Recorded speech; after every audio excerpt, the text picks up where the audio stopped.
টাঙ্গুয়ার হাওরে আসলে নৌকা না নিলে, হাউস বোট যাকে বলে, না নিলে আপনি এটার উপভোগই করতে পারবেন না। কারণ নৌকা দিয়া না ঘুরলে টাঙ্গুয়ার হাওরে আসার দরকার নাই। তো আমরা মোটামুটি একটা নৌকা নিছিলাম। তো এই নৌকাটা দেখতে থাকুন আপনারা।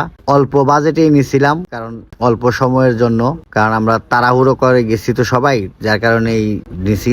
হাউস বোটের নাম হলো জলরাশি। তো আমি পুরোটা দেখাচ্ছি আপনাদের এটার অবস্থান। এটা হলো ব্যাচেলর যারা আছেন আমাদের মতন ফ্রেন্ড সার্কেল মিলে গেলে 4-5 জন 6-7 জন মিলে যদি যান আর অল্প বাজেটে যেতে চান, তাহলে এইরকম খোলামেলা হাউস বোট নিতে পারেন অল্প বাজেটের মধ্যে।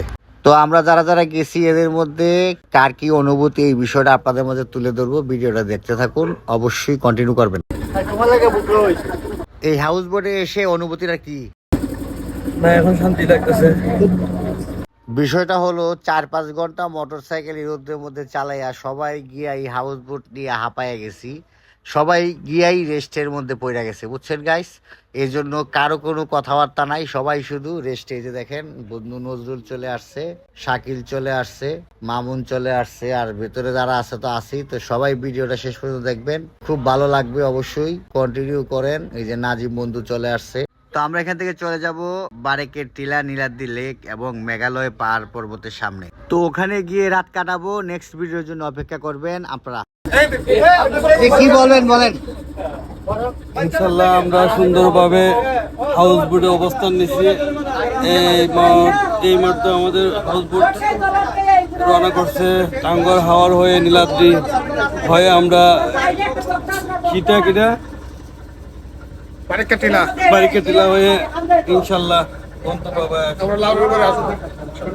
তারপর শিমুল বাগান। আপনি কিছু বলবেন? আলহামদুলিল্লাহ ভালো, ধন্যবাদ। আলহামদুলিল্লাহ ভালো।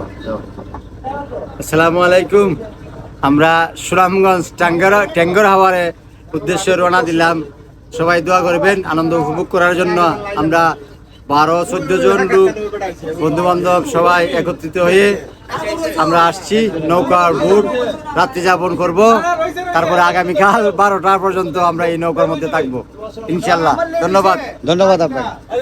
তো গাইস, আমরা সবাই দেখতে তো পারছেন নৌকাতে উঠছি, রওনা দিচ্ছি, ঘুরবো, আনন্দ হবে, সবকিছু আপনারা পাবেন। ভালো থাকবেন। আসসালামু আলাইকুম।